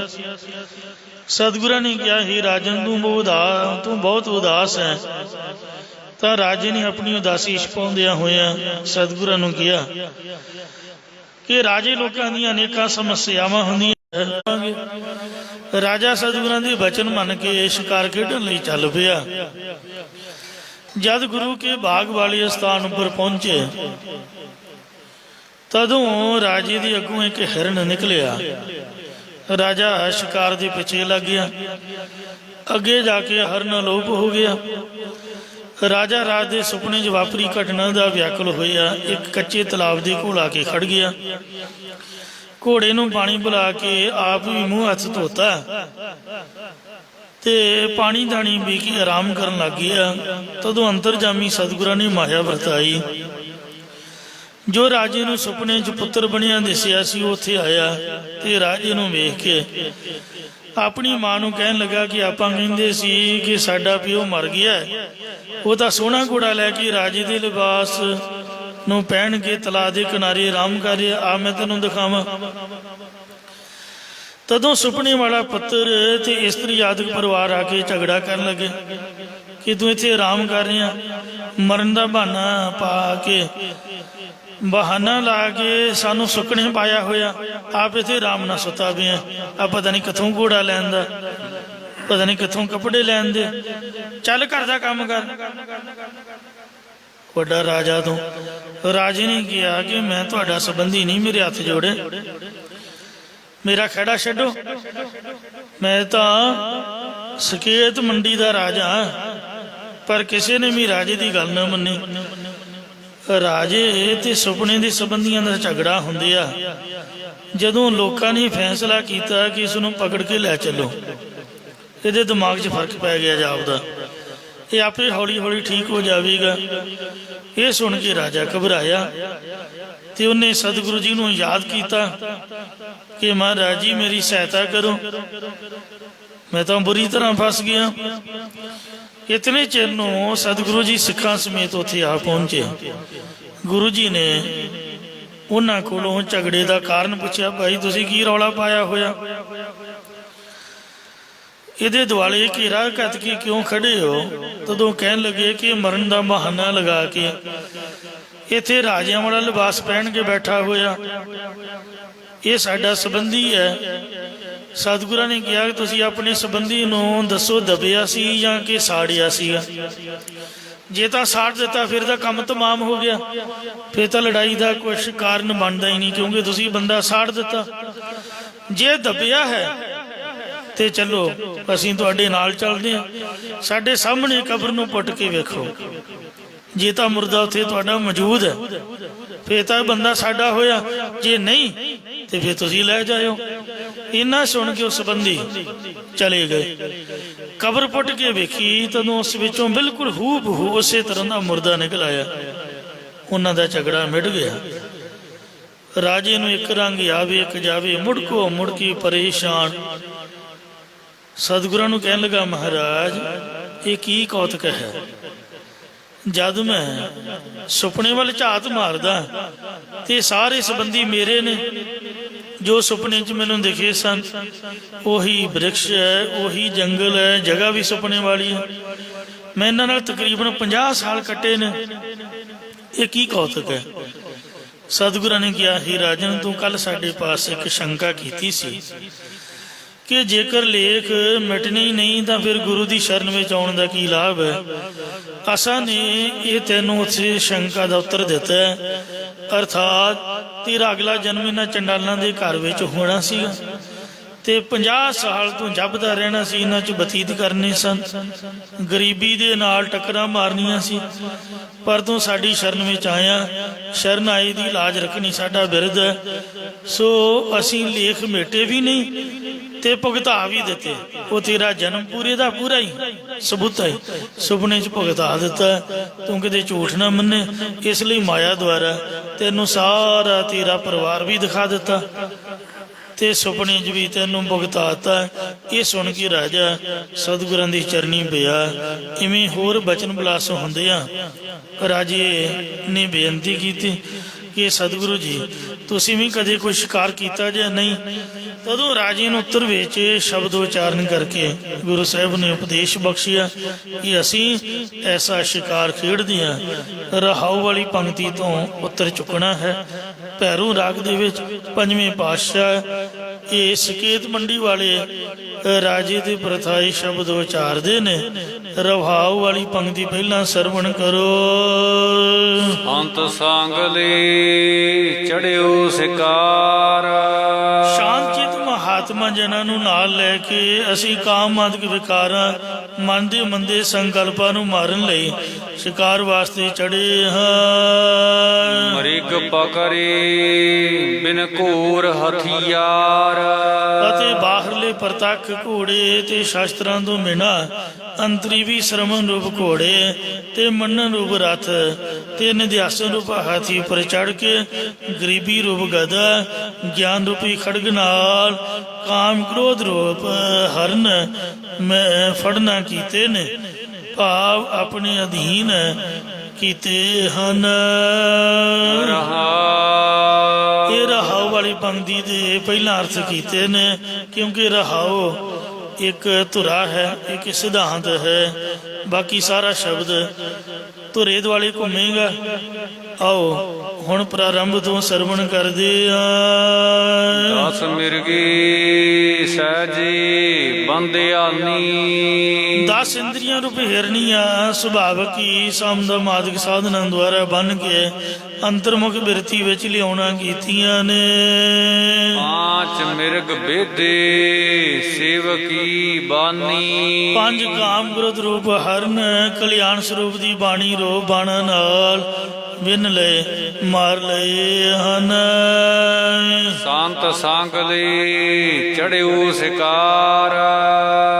ਅਸੀਂ ਸੰਤਾਂ ਦੀ ਜਿਹੜੀ ਸੰਗਤ ਹੈ ਉਹਨਾਂ ਦੇ ਜਥੇ ਨੂੰ ਨਾਲ ਲੈ ਕੇ ਕਾਮਾਦਿਕ ਵਿਕਾਰਾਂ ਮਨ ਦੇ ਮੰਦੇ ਸੰਕਲਪਾਂ ਨੂੰ ਮਾਰਨ ਲਈ ਸ਼ਿਕਾਰ ਵਾਸਤੇ ਚੜੇ ਹਾਂ। ਮ੍ਰਿਗ ਪਕੜੇ ਬਿਨ ਘੋਰ ਹਥਿਆਰ। ਤੇ ਬਾਹਰਲੇ ਘੋੜੇ ਤੇ ਸ਼ਾਸਤਰਾਂ ਤੋਂ ਬਿਨਾਂ ਅੰਤਰੀ ਵੀ ਸਰਮਨ ਰੂਪ ਘੋੜੇ ਤੇ ਮੰਨਨ ਰੂਪ ਰਾਤ ਤੇ ਨਿਧਿਆਸ ਰੂਪ ਹਾਥੀ ਉੱਪਰ ਚੜ ਕੇ ਗਰੀਬੀ ਗਦਾ ਹਮਾਰੀ ਗਰੀਬੀ ਰੂਪ ਗਦਾ ਗਿਆਨ ਰੂਪ ਖੜਗ ਨਾਲ ਕਾਮ ਕ੍ਰੋਧ ਰੂਪ ਹਰਨ ਮੈਂ ਫੜਨੇ ਕੀਤੇ, ਭਾਵ ਆਪਣੇ ਅਧੀਨ ਕੀਤੇ ਹਨ। ਵਿਸ਼ਰਾਮ ਦੇ ਕਰ ਫੁਰਮਾਨ ਕਰਦੇ ਨੇ। ਆਖੀਰ ਬਿਰਤ ਬਾਹਰ ਆਇਓ ਤਾਈ। ਇਹ ਭਾਈ ਸ਼ਿਕਾਰ ਵਾਲੀ ਬਿਰਤੀ ਇਹੀ ਹੈ ਜੋ ਬਾਹਰ ਸੰਸਾਰਾਕਾਰ ਬਿਰਤੀ ਵਿੱਚ ਦੌੜਦਾ ਮਨ ਪਦਾਰਥਾਂ ਦੀ ਤ੍ਰਿਸ਼ਨਾ ਨੂੰ ਛੱਡ ਕੇ ਅੰਤਰਮੁਖ ਵਿੱਚ ਆ ਗਿਆ ਹੈ, ਜਾਂ ਮਿਥਿਆ ਸੰਸਾਰ ਨੂੰ ਸਮਝ ਕੇ ਬਾਹਰ ਧਾ ਕੇ ਆ ਗਏ ਹੈ, ਭਾਵ ਸੰਸਾਰ ਨੂੰ ਜਾੜ ਰੂਪ ਸਮਝ ਕੇ ਪਰਮਾਤਮਾ ਦੇ ਸਨਮੁਖ ਹੋ ਗਏ ਹਾਂ। ਹੀਰਾ ਪਾਇਓ ਘਰ ਕੈ ਗਾਈ। ਸਰੀਰ ਰੂਪ ਘਰ ਦੇ ਅੰਤਕਰਨ ਰੂਪ ਜਗ੍ਹਾ ਥਾਂ ਵਿੱਚ ਇਹ ਵਿਕਾਰਾਂ ਮਨ ਦੇ ਮੰਦੇ ਸੁਭਾਅ ਰੂਪ ਸ਼ਿਕਾਰ ਨੂੰ ਪਾਉਣਾ ਕੀਤਾ ਹੈ। ਮ੍ਰਿਗ ਪਕਰੇ ਘਰ ਆਣੇ ਹਾਟ। ਅਸੀਂ ਜੋ ਕਾਮ ਕ੍ਰੋਧ ਰੂਪ 5 ਹਰਨ ਫੜੇ ਨੇ ਉਹ ਇੰਦਰੀਆਂ ਰੂਪ ਹੱਟਾਂ ਰਾਹੀਂ ਜਾਂ ਮੋੜ ਕੇ ਅੰਤਕਰਨ ਰੂਪ ਘਰ ਵਿੱਚ ਲਿਆਉਣਾ ਕੀਤੇ ਹਨ। ਚੋਖ ਚੋਖ ਲੈ ਗਏ ਬਾਂਡੇ ਬਾਟ। ਫਿਰ ਜੋ ਸ਼ੁਭ ਗੁਣ ਪਹਿਲਾਂ ਵਾਂਡੇ ਗਏ ਸੀਗੇ, ਸਾਡੀ ਮਾਝੇ ਦੀ ਬੋਲੀ ਹੈ, ਕਿਤੇ ਨਾਨਕੇ ਦਾਦਕੇ ਮਾਮੇ ਚਾਚੇ ਤਾਏ ਭੂਆ ਫੁੱਫੜ ਕੋ ਜਾਈਏ, ਕੀ ਫਲਾਣਿਆ ਕਿੱਥੇ ਗਏ, ਵਾਂਡੇ ਗਏ ਸੀਗੇ, ਮਤਲਬ ਪਰਦੇਸ ਦੇ ਰਸਤੇ ਵਿੱਚ ਗਏ ਹੋਏ ਸਨ। ਜਿਹੜੇ ਸ਼ੁਭ ਗੁਣ ਸੀਗੇ ਉਹ ਵਾਂਡੇ ਗਏ ਸੀ, ਉਹ ਇਹਨਾਂ ਵਿਕਾਰਾਂ ਰੂਪ ਹਰਨਾਂ ਨੂੰ ਰੱਤਾ ਰੱਤਾ ਵੱਢ ਕੇ ਲੈ ਗਏ, ਭਾਵ ਕਾਮ ਨੂੰ ਵਸਤੂ ਵਿਚਾਰ, ਲੋਭ ਨੂੰ ਸੰਤੋਖ, ਕ੍ਰੋਧ ਨੂੰ ਸ਼ਾਂਤੀ, ਮੋਹ ਨੂੰ ਵਿਵੇਕ ਅਤੇ ਹੰਕਾਰ ਨੂੰ ਨਿਮਰਤਾ ਆਦਿਕ ਸ਼ੁਭ ਗੁਣ ਲੈ ਗਏ ਨੇ। ਇਹਾਂ 84 ਲੱਖ ਜੂਨਾਂ ਦੀ 92 ਵੰਡ ਵੱਢ ਦਿੱਤੀ ਹੈ, ਭਾਵ ਹੁਣ 84 ਲੱਖ ਜੂਨਾਂ ਵਿੱਚ ਆਉਣਾ ਨਹੀਂ ਪਏਗਾ। ਇਹਾਂ ਜੰਮਣ ਮਰਨ ਦੀ ਵਾਟ ਤੋਂ ਲੰਬੇ ਪਾਸੇ ਹੋ ਗਏ ਹਾਂ। ਇਹੋ ਅਹੀਰਾ ਕੀਨੋ ਦਾਨ। ਇਹ ਭਾਈ ਇਹੋ ਜਿਹਾ ਅਸੀਂ ਸ਼ਿਕਾਰ ਖੇਡਿਆ ਤੇ ਕਾਮ ਆਦਿਕ ਵਿਕਾਰਾਂ ਨੂੰ ਵੰਡ ਕੇ ਵਸਤ ਵਿਚਾਰ ਆਦਿਕ ਸ਼ੁਭ ਗੁਣਾਂ ਨੂੰ ਦਾਨ ਕਰ ਦਿੱਤਾ ਹੈ। ਨਾਨਕ ਕੈ ਘਰ ਕੇਵਲ ਨਾਮ। ਇਹ ਭਾਈ ਜੋ ਅਸੀਂ ਅਧਿਕਾਰੀ ਪੁਰਖਾਂ ਦੇ ਅਗਿਆਨ ਆਦਿਕ ਔਗਣ ਕੱਟ ਕੇ ਉਹਨਾਂ ਨੂੰ ਬ੍ਰਹਮ ਗਿਆਨ ਦਾ ਦਾਨ ਕਰਦੇ ਇਹੀ ਅਸੀਂ ਸ਼ਿਕਾਰ ਖੇਡਦੇ ਹਾਂ। ਜਾਂ ਤੂੰ ਦਾਨ ਜਾਣਨਾ ਕਰ ਕਿ ਅਸੀਂ ਵਾਹਿਗੁਰੂ ਦੀ ਅਭੇਦਤਾ ਕਰਾਉਣ ਨੂੰ ਵਿਸ਼ਕਾਰ ਖੇਡਦੇ ਹਾਂ, ਹੋਰ ਜੀਵ ਹਿੰਸਾ ਕਰਨ ਨੂੰ ਵਿਸ਼ਕਾਰ ਨਹੀਂ ਖੇਡਦੇ। ਸਤਿਗੁਰੂ ਮਹਾਰਾਜ ਜੀ ਕਥਨ ਕਰਦੇ ਨੇ ਕਿ ਸਾਡੇ ਜਨਾਂ ਦੇ ਹਿਰਦੇ ਰੂਪੀ ਘਰ ਵਿੱਚ ਕੇਵਲ ਫਕਤ ਸਿਰਫ ਪਰਮਾਤਮਾ ਦਾ ਨਾਮ ਹੀ ਵਸਦਾ ਹੈ। ਪੈਰੋ ਮਹੱਲਾ ਪੰਜਵਾ। ਪੰਜਵੇਂ ਪਾਤਸ਼ਾਹ ਧੰਨ ਸਤਿਗੁਰੂ ਅਰਜਨ ਦੇਵ ਸਾਹਿਬ ਜੀ ਸੋ ਪਾਵਨ ਫੁਰਮਾਨ ਕਰਦੇ ਨੇ। ਈਸਾ ਲੋਚ ਲੋਚ ਖਾਵਾਇਆ। ਹੇ ਭਾਈ, ਜੇਕਰ ਸਾਖਤ ਪੁਰਖ ਨੂੰ ਸੱਪ ਦੀ ਵਾਂਗ ਸੱਪੈ ਦੁੱਧ ਪਿਆਈਐ ਅੰਦਰ ਵੇਸਨ ਕੋ, ਮੂੰਹ ਫੜ ਫੜ ਕੇ ਉਹਦੇ ਮੂੰਹ 'ਚ ਚੁੰਗਣੀ ਦੇ ਕੇ ਦੁੱਧ ਭਾਵੇਂ ਪਿਆ ਦਿਓ, ਅੱਗੇ ਕਟੋਰਾ ਰੱਖ ਕੇ ਦੁੱਧ ਪਿਆਈ ਜਾਓ ਰੋਜ਼, ਭਾਵੇਂ ਦੇਸੀ ਘਿਓ ਦੀਆਂ ਦੁੱਧ ਪਾ ਕੇ ਸੇਵੀਆਂ ਗੁੱਗੇ ਬਾਬੇ ਮਾੜੀ ਕੋਲ ਚੜਾਓ। ਉਹ ਜਦ ਤੁਸੀਂ ਕਾਬੂ ਆਓਗੇ ਤੁਹਾਡੇ ਬੱਚਿਆਂ ਨੂੰ,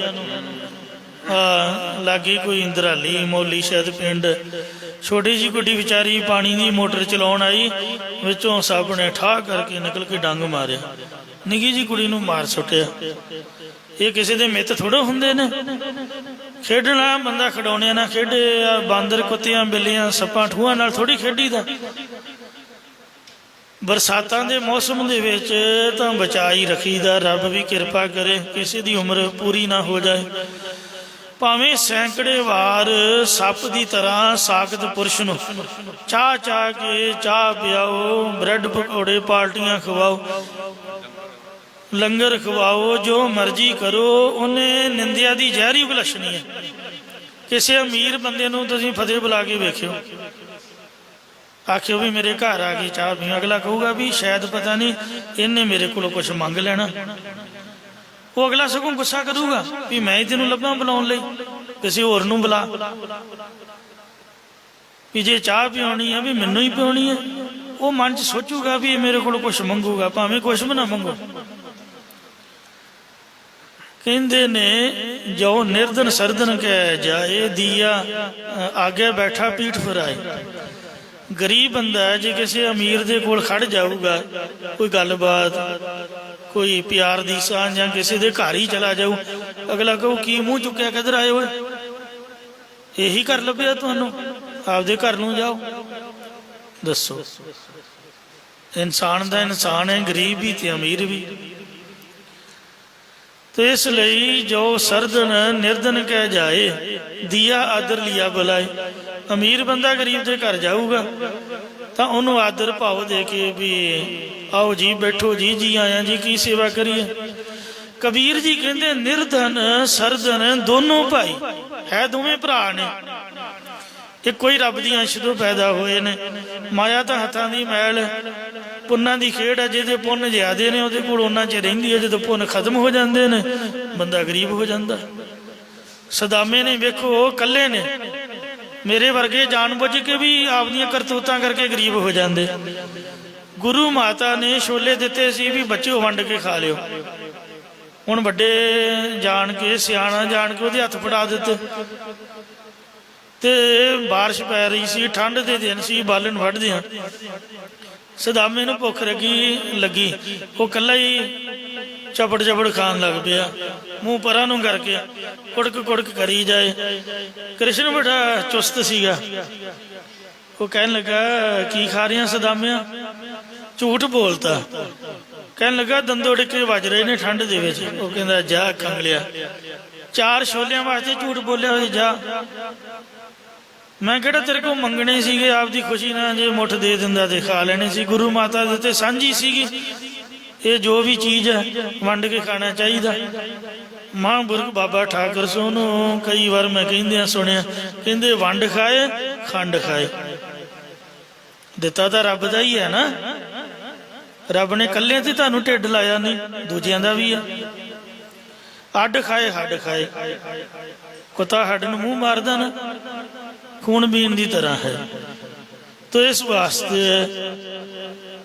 ਮਹਾਰਾਜ ਸ੍ਰੀ ਗੁਰੂ ਨਾਨਕ ਦੇਵ ਜੀ ਨੇ 3 ਮੌਲਿਕ ਸਿਧਾਂਤ ਗੁਰਸਿੱਖਾਂ ਦੇ ਵਾਸਤੇ ਬਣਾਏ ਨੇ। ਇੱਕ ਕਿਰਤ ਕਰੋ, ਦੂਜਾ ਨਾਮ ਜਪੋ, ਤੀਸਰਾ ਵੰਡ ਕੇ ਛਕੋ। ਗੁਰਦੁਆਰੇ ਨਗਾਰਾ ਹੈ, ਇੱਕ ਤਾਂ ਅਰਦਾਸ ਖੜਕਾਇਆ ਜਾਂਦਾ ਸੁੱਤਿਆਂ ਨੂੰ ਉਠਾਉਣ ਲਈ ਪ੍ਰਕਾਸ਼ ਵੇਲੇ, ਇੱਕ ਘੜਿਆਲ ਜਾਂ ਨਗਾਰਾ ਜਦੋਂ ਪੰਗਤ ਲੱਗਦੀ ਹੈ ਉਦੋਂ ਖੜਕਾਇਆ ਜਾਂਦਾ ਵੀ ਭਾਈ ਕੋਈ ਸੁੱਤਾ ਬੈਠਾ ਨਾ ਰਹਿ ਜਾਏ, ਮੁੜ ਕੇ ਕੋਈ ਲਾਂਭਾ ਨਾ ਦੇ ਵੀ ਸਾਨੂੰ ਪ੍ਰਸ਼ਾਦਾ ਨਹੀਂ ਮਿਲਿਆ, ਆ ਕੇ ਬੈਠ ਕੇ ਛਕ ਲਓ। ਬਈ ਪਿੱਠ ਕਰਕੇ, ਕੰਧ ਵੱਲ ਮੂੰਹ ਕਰਕੇ ਜਾਂ ਪਰਦਾ ਕਰਕੇ ਜਾਂ ਕੁੰਡੀ ਮਾਰ ਕੇ ਖਾਣ ਦੀ ਗੁਰਦੁਆਰੇ ਦੀ ਮਰਿਆਦਾ ਨਹੀਂ ਹੈ। ਕਿਸੇ ਆਪ ਦੇ ਘਰ ਦੀ ਹੋਊਗੀ, ਉਹਨਾਂ ਦੀ ਵੱਖਰੀ ਹੈ। ਮੰਜੀ ਖੜੀ ਕਰਕੇ ਖੀਰ ਬਣਾਈ ਹੈ ਜੀ। ਦੂਰੋਂ ਪਤਾ ਲੱਗ ਜਾਣਾ ਵੀ ਅੱਜ ਮੰਜੀ ਖੜੀ ਹੈ, ਕੋਈ ਨਾ ਕੋਈ ਬਣੀ ਹੈ ਚੰਗੀ ਚੀਜ਼। ਸੋ ਇਸ ਤਰ੍ਹਾਂ ਦੀ ਮਰਿਆਦਾ ਨਹੀਂ ਹੈ।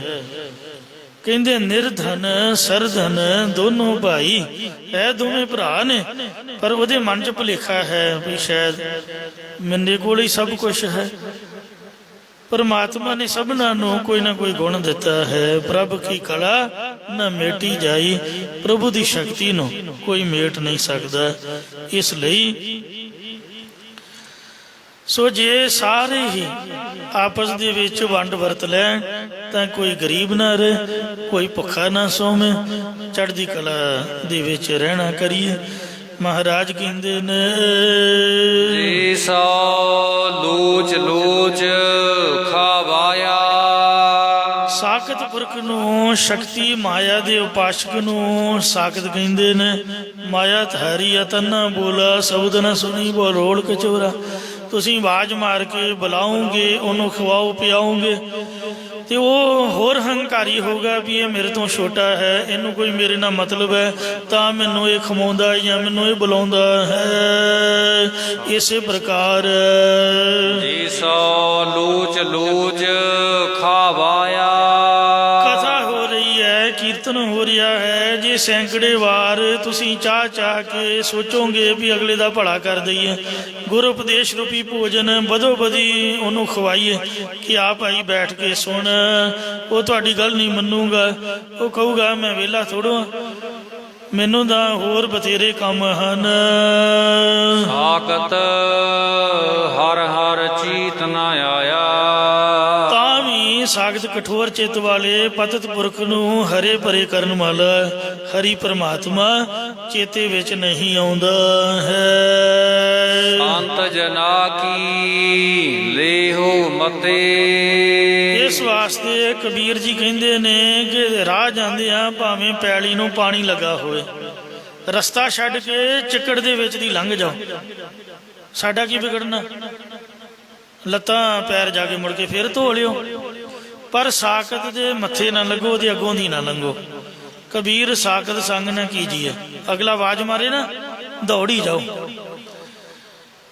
ਪਤਾ ਵੀ ਇਹਨੇ ਚੀਜ਼ ਮੰਗਣੀ ਜਾਂ ਚਾਹਣਾ, ਮੇਰੇ ਮਗਰ ਆਉਣਾ, ਉੱਥੇ ਸੁੱਟ ਕੇ ਉਹਨੂੰ ਕਿਹਾ ਵੀ ਆ ਮੇਰਾ ਖਹਿੜਾ ਛੱਡ, ਜੋ ਲੈਣਾ ਲੈ ਲਾ, 100 ਰੁਪਈਆ ਪੱਲਿਓਂ ਦੇ ਦਿਓ, ਕੱਪੜਾ ਲੀੜਾ ਜੋ ਮੰਗਦਾ ਉਹਦੇ ਮੱਥੇ ਮਾਰੋ, ਆਪਦਾ ਖਹਿੜਾ ਛਡਾਓ, ਉਹਦੇ ਨਾਲ ਮੂੰਹ ਨਾ ਲਾਓ। ਕਬੀਰ ਸਾਖਤ ਸੰਗ ਨਾ ਕੀਜੀਏ, ਸੰਗਤ ਨਾ ਕਰੋ ਕਦੀ ਭੁੱਲ ਕੇ। ਦੂਰੇ ਜਾਈਏ ਭਾਗ ਵੇਖਦਿਆਂ ਸਾਰੀ ਭੱਜ ਜਾਓ। ਮਤਾ ਤੁਸੀਂ ਸਮਝੋ ਵੀ ਆਪਾਂ ਬ੍ਰਹਮ ਗਿਆਨੀ ਜਾਂ ਆਪਾਂ ਸਿਆਣੇ ਗਿਆਨੀ ਆ, ਕਿਉਂਕਿ ਬਾਸਨ ਕਾਰੋ ਪਰਸੀਆ ਤਉ ਕਛ ਲਾਗੇ ਦਾਗ। ਕਾਲੇ ਭਾਂਡੇ ਕੋ ਜਾਣ ਦੇ ਨਾਲ ਥੋੜਾ ਬਹੁਤਾ ਟੱਚ ਹੋ ਕੇ ਚਿੱਟੇ ਕੱਪੜੇ ਨੂੰ ਦਾਗ ਲੱਗ ਹੀ ਜਾਏਗਾ। ਇਸ ਲਈ ਸਾਖਤਾਂ ਦੀ ਸੰਗਤ ਛੱਡ ਕੇ ਕਬੀਰ ਸਾਹਿਬ ਜੀ ਕਹਿੰਦੇ, ਕਬੀਰ ਸੰਗਤ ਕਰੀਐ ਸਾਧਕੀ, ਅੰਤ ਕਰੈ ਨਿਰਬਾਹੋ, ਸਾਖਤ ਸੰਗ ਨਾ ਕੀਜੀਐ ਜਾਤੇ ਹੋਏ ਬਨਾਹੋ। ਮਹਾਰਾਜ ਕਹਿੰਦੇ ਸੰਤ ਜਨਾਂ ਕੀ ਲਿਓ ਮਤ, ਸ਼ਾਂਤਚਿਤ ਮਹਾਤਮਾ ਜਨਾਂ ਦੀ ਮੱਤ ਲਓ ਭਾਈ, ਸਿੱਖਿਆ ਲੈਣਾ ਕਰੋ। ਸਾਧ ਸੰਗ ਪਾਵੋ ਪਰਮ ਗਤੇ। ਸ੍ਰੇਸ਼ਟ ਮਹਾਤਮਾ ਜਨਾਂ ਦੀ ਸੰਗਤ ਕਰਕੇ ਵੱਡੀ ਕੇਵਲ ਮੋਖ ਨੂੰ ਪਾਉਣਾ ਕਰੋ। ਭਾਵੇਂ ਭੁੱਖੇ ਰਹਿਣਾ ਪਏ ਤੇ ਭਾਵੇਂ ਕੰਮ ਕਰਨਾ ਪਏ, ਸੇਵਾ ਕਰਨੀ ਪਏ, ਭਾਵੇਂ ਪੱਲਿਓ ਮਾਇਆ ਤੇਲਾ ਦੇਣਾ ਪਏ, ਪਰ ਸੰਤਾਂ ਦੀ ਸੰਗਤ, ਉਹਨਾਂ ਦਾ ਉਪਦੇਸ਼ ਪੁੱਜ ਕੇ ਲਵੋ। ਵਿਸ਼ਰਾਮ ਦੇ ਕਰ ਫੁਰਮਾਨ ਕਰਦੇ ਨੇ, ਇਹੀ ਲਾਭ ਹੈ ਮਾਨਸ ਜਨਮ ਕਾ ਇਹੀ ਲਾਹੋ, ਭਜੋ ਗੋਬਿੰਦ ਭੂਲ ਮਤ ਜਾਹੋ, ਮਾਨਸ ਜਨਮ ਕਾ ਇਹੀ ਲਾਹੋ। ਅਵਰ ਕਾਜ ਤੇਰੇ ਕਹਤੇ ਨਾ ਕਾਮ, ਮਿਲ ਸਾਧ ਸੰਗਤ ਭਜ ਕੇਵਲ ਨਾਮ। ਪਾਥਰ ਕਾ ਬਹੁ ਨੀਰ ਪਵਾਇਆ। ਵਿਸ਼ਰਾਮ ਦੇ ਕੇ ਗੁਰੂ ਸਾਹਿਬ ਫਰਮਾਉਂਦੇ ਨੇ, ਹੇ ਸਤਿਗੁਰੂ ਜੀ, ਇਹ ਸਾਖਤ ਪੁਰਖ ਸੁਧਰਦੇ ਕਿਉਂ ਨਹੀਂ? ਮਹਾਰਾਜ ਕਹਿੰਦੇ ਪੱਥਰ ਦਿਲ ਨੇ, ਪੱਥਰ ਦੇ ਉੱਪਰ ਭਾਵੇਂ ਬਹੁਤ ਸਾਰਾ ਪਾਣੀ ਪਾਇਆ ਜਾਵੇ, ਨਹਿ ਭੀਗੈ ਅਦਕ ਸੂਕਾਇਆ।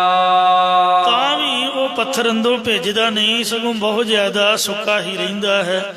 ਇਸੇ ਪ੍ਰਕਾਰ ਪਾਥਰ ਕਾ ਬਹੁ ਨੀਰ ਪਵਾਇਆ। ਚਿੱਤ ਵਾਲਾ ਇਨਸਾਨ ਹੈ, ਪੱਥਰ ਦਿਲ ਹੈ, ਪੱਥਰ ਦੇ ਵਾਂਗ ਸਾਖਤ ਹੈ। ਉਸ ਉੱਪਰ ਭਾਵੇਂ ਸ਼ਾਸਤਰ ਗਿਆਨ ਰੋਗ ਬੇਅੰਤ ਪਾਣੀ ਪਾਈ ਜਾਈਏ, ਨਹਿ ਭੀਗੈ ਅਧਕ ਸੂਕਾਇਆ। ਪਰ ਉਸ ਦਾ ਮਨ ਪ੍ਰੇਮ ਦੇ ਵਿੱਚ ਭਿੱਜਦਾ ਨਹੀਂ, ਬਹੁਤ ਜ਼ਿਆਦਾ ਸੁੱਕਾ ਭਾਵ ਸ਼ਰਧਾ ਤੋਂ ਖਾਲੀ ਰਹਿੰਦਾ। ਜਿਵੇਂ ਅਬ ਜੀਤਾ ਸੀਗਾ, ਛੋਟੇ ਜਿਹੇ ਬੱਚਿਆਂ ਦੇ ਉੱਪਰ ਵੇਖੋ ਤਲਵਾਰ ਚਲਾਈ, ਨੀਹਾਂ 'ਚ ਚਿਣਿਆ। ਜ਼ਕਰੀਆ ਸੀਗਾ, ਬਾਬੇ ਤਾਰੂ ਸਿੰਘ ਸਾਹਿਬ ਦਾ ਖੋਪਰਾ ਹੀ ਲਾ ਦਿੱਤਾ। ਔਰੰਗਜ਼ੇਬ ਸੀਗਾ, ਜਿਹਨੇ ਗੁਰੂ ਗੋਬਿੰਦ ਸਿੰਘ ਸਾਹਿਬ ਜੀ ਨੂੰ ਟੇਕੇ ਨਹੀਂ ਬੈਠਣ ਦਿੱਤਾ। ਗੁਰੂ ਜੀ ਤਾਂ ਨਿਹੰਗ ਫੌਜਾਂ ਸੀਗੇ, ਉਹਨਾਂ ਦੇ ਆਪਦੇ ਦਿਨ ਕੱਟ ਲਏ। ਤੇ ਗੁਰੂ ਸਾਹਿਬ ਜੀ ਵੇਖੋ ਨਾਂਦੇੜ ਹਜੂਰ ਸਾਹਿਬ ਪਹੁੰਚ ਗਏ। ਫਿਰ ਉਹਨੂੰ ਲਾਹਣਤਾਂ ਬਾਈਆਂ ਦੀਨੇ ਕਾਂਗੜ ਤੋਂ। ਉਹ ਲਾਹਣਤਾਂ ਸੁਣ ਕੇ, ਜਫਰਨਾਮਾ ਫਤਿਹ ਦੀ ਚਿੱਠੀ ਸੁਣ ਕੇ ਮਰ ਗਿਆ। ਇਉਂ ਉਹਦਾ ਮਨ ਪ੍ਰੇਮ 'ਚ ਨਹੀਂ ਭਿੱਜਦਾ। ਸ਼ਰਧਾ ਤੋਂ ਹੀਣਾ ਸਕਣਾ ਸਾਕਤ ਪੁਰਖ। ਹਟ ਸ਼ਾਸਤਰ ਮੂਰਖ ਸੁਨਾਇਆ। ਜੇਕਰ ਬੇਸਮਝ ਮਨੁੱਖ ਨੂੰ ਛੇ ਸ਼ਾਸਤਰਾਂ ਦਾ ਸਿਧਾਂਤ ਵੀ ਸੁਣਾਇਆ ਜਾਵੇ ਤਾਂ ਵੀ ਉਹ ਬੇਅਸਰ ਹੀ ਰਹਿੰਦਾ ਹੈ। ਝੋਟੇ ਅੱਗੇ, ਸੰਡੇ ਅੱਗੇ ਕਹਿੰਦੇ ਬੀਨ ਵਜਾਉਣ ਦਾ ਕੋਈ ਫਾਇਦਾ ਨਹੀਂ ਹੁੰਦਾ। ਜੈਸੀ ਦਹ ਦਿਸ ਪਵਨ ਚੁਲਾਇਆ। ਜਿਸ ਪ੍ਰਕਾਰ ਦਾ ਦਸੇ ਦਿਸ਼ਾਵਾਂ ਭਾਵ ਚਾਰ ਸਫੇਰਿਓਂ ਹਵਾ ਦੇ ਬੁੱਲੇ ਝੋਲਾ ਪਾਉਂਦੇ ਨੇ, ਭਾਵ ਇਧਰੋਂ ਹਵਾ ਆਈ ਤੇ ਉਧਰ ਨੂੰ ਚਲੀ ਗਈ। ਇਹੀ ਸਾਖਤ ਪੁਰਖ ਦੀ ਹਾਲਤ ਹੈ। ਉਸ ਨੂੰ ਕਿਸੇ ਸਿਧਾਂਤ ਦੀ ਸਮਝ ਨਹੀਂ ਆਉਂਦੀ। ਇੱਕ ਕੰਨੋਂ ਸੁਣਦਾ, ਦੂਜੇ ਕੰਨੋਂ ਕੱਢ ਦਿੰਦਾ ਹੈ। ਬਿਨ ਕਾਣ ਖਲਹਾਨ ਜੈਸੀ ਗਾਹ ਨਾ ਪਾਇਆ। ਇਹ ਭਾਈ, ਜਿਸ ਪ੍ਰਕਾਰ ਕੰਨ ਦਾਣਿਆਂ ਤੋਂ ਬਿਨਾਂ ਖਲਵਾੜੀਆਂ ਦੇ ਵਿੱਚ ਤੂੜੀ ਨੂੰ ਗਾਹਣ ਕਰਕੇ ਕਿਸੇ ਨੇ ਅਨਾਜ ਨੂੰ ਨਹੀਂ ਪਾਇਆ, ਇਸੇ ਪ੍ਰਕਾਰ ਬਿਨ ਕਾਣ ਖਲਹਾਨ ਜੈਸੀ ਗਾਹ ਨਾ ਪਾਇਆ। ਅੱਜ ਕੱਲ੍ਹ ਤਾਂ ਮਸ਼ੀਨਾਂ ਆ ਗਈਆਂ ਨੇ। ਪਹਿਲਾਂ ਹੱਥ ਵਾਲੀਆਂ ਮਸ਼ੀਨਾਂ ਹੁੰਦੀਆਂ ਸੀਗੀਆਂ, ਭਰੀਆਂ ਬੰਨ੍ਹ ਕੇ ਦਿਨੇ ਪਹਿਲਾਂ ਸੁੱਟਦੇ ਰਹਿਣਾ, ਫਿਰ ਰਾਤ ਨੂੰ ਬੱਤੀ ਆਉਣੀ ਤੇ ਸਾਰੀ ਸਾਰੀ ਰਾਤ ਮਸ਼ੀਨ ਤੇ ਖੜ ਕੇ ਉਹ ਭਰੀਆਂ ਖੋਲ ਕੇ ਵਿੱਚ ਰੁੱਗ ਲਾਈ ਜਾਣੇ। ਉੱਥੋਂ ਕਣਕ ਕੱਢੀ ਦੀ ਸੀਗੀ, ਝੋਨੇ ਨੂੰ ਝੰਬ ਕੇ ਤੇ ਫਿਰ ਝੋਨਾ ਲਈਦਾ। ਅੱਜ ਕੱਲ੍ਹ ਉਹ ਕਰੀਨਾਂ ਆ ਗਈਆਂ, ਦੂਜੀਆਂ ਮਸ਼ੀਨਾਂ ਆਟੋਮੈਟਿਕ ਹੀ ਖੜੇ ਖੜੋਤੇ ਹੀ ਉਹ ਫਲ ਲੈ ਲੈਂਦੀਆਂ। ਪੁਰਾਣਾ ਸਮਾਂ ਖੂਹਾਂ 'ਤੇ ਉਹ ਵਿਛਾ ਕੇ ਕਣਕ ਝੋਨਾ ਦੇ ਬਲਦਾਂ ਨੂੰ ਘੁਮਾਇਆ ਜਾਂਦਾ ਸੀਗਾ, ਉਹਨੂੰ ਗਾਹ ਪਾਉਣਾ ਕਹਿੰਦੇ ਸੀ। ਇਸੇ ਤਰ੍ਹਾਂ ਅੰਤःਕਰਨ ਰੂਪੀ ਖਲਵਾੜੇ ਵਿੱਚ ਨਿਸ਼ਕਾਮ ਕਰਮਾਂ ਰੂਪੀ ਦਾਣਿਆਂ ਤੋਂ ਬਿਨਾਂ, ਦਾਣੇ ਤਾਂ ਹੈ ਨਹੀਂ, ਸਕਾਮ ਕਰਮਾਂ ਨੂੰ ਗਾਹਣ ਕਰਕੇ ਕਿਸੇ ਨੇ ਮੁਕਤੀ ਗਿਆਨ ਰੂਪੀ ਅਨਾਜ ਨੂੰ ਨਹੀਂ ਪਾਉਣਾ ਕੀਤਾ।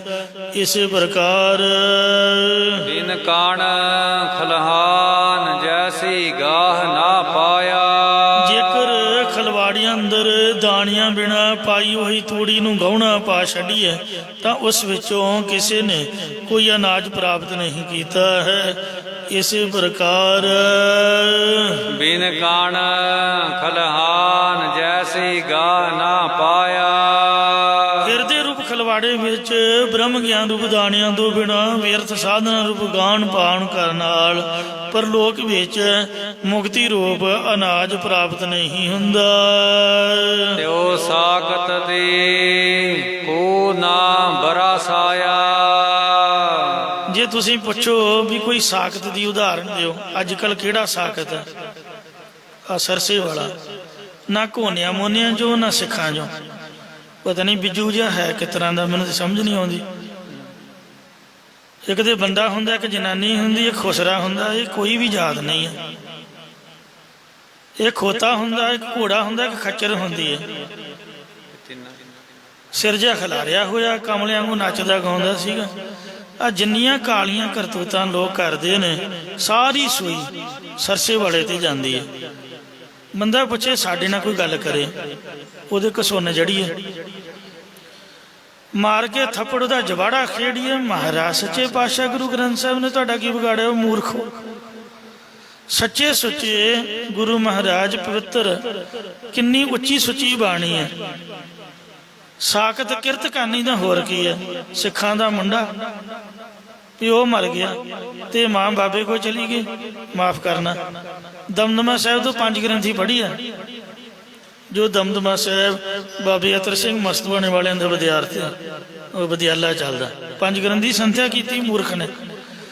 ਦਾੜੀ ਰੱਖ ਕੇ ਪਤਾ ਨਹੀਂ ਕਿਹੜਾ ਧਰਮ ਕਿਹੜਾ ਇਹਦੀ ਜਾਤ, ਜਿੰਨੀ ਬੇਅਦਬੀ ਗੁਰੂ ਗ੍ਰੰਥ ਸਾਹਿਬ ਦੀ ਹੋ ਰਹੀ ਹੈ, ਸੱਜੇ ਖੱਬਿਓਂ ਜਿੱਥੋਂ ਮਰਜੀ ਤੱਤ ਕੱਢ ਲਓ।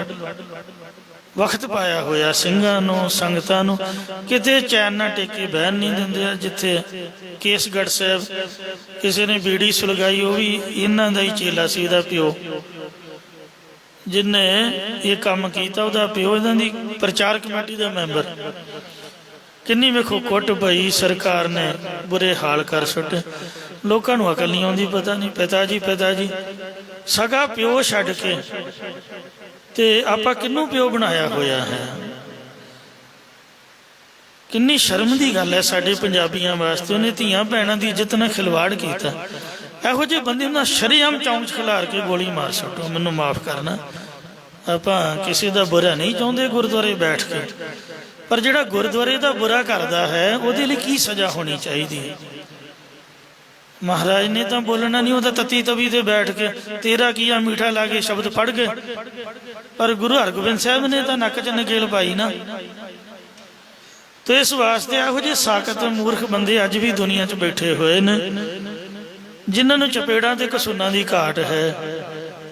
ਇਸ ਲਈ ਮਹਾਰਾਜ ਕਹਿੰਦੇ ਵੀ ਕਠੋਰ ਚਿੱਤ ਵਾਲੇ ਬੰਦੇ ਦੇ ਮਗਰ ਲਾ ਕੇ ਬੰਦੇ ਨੇ ਅੱਜ ਤੱਕ ਕੁਛ ਨਹੀਂ ਪਾਇਆ।